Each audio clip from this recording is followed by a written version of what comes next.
Ja, se mi zdi, da v prvi vrsti z našim poslovnim modelom, drugače pa tudi po mojem našo energijo, da smo zagnani.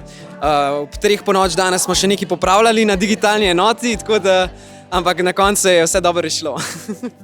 Da je Lovro že preden smo zmagali to z gotovostjo trdil in je imel prav obakrat na regijskem in na državnem tekmovanju.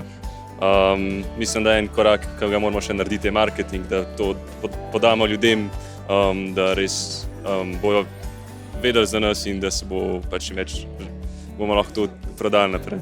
Ja, mi v bistvu izdelujemo ozvočenje za akustične inštrumente, ki pa ponuja še dodatne efekte, kot so na primer predvajanje posnetkov samplov na udarec in pa pač klasične efekti, ki jih poznamo recimo že za kitare. Ja, opravili smo okoli 30 različnih intervjujev z različnimi znanimi slovenskimi glasbeniki, tonskimi mojstri, producenti. Odzivi so odlični in takoj, ko bomo imeli izdelek vsaj približno pripravljen, bojo lahko testirali in so že veseli, da bojo testirali.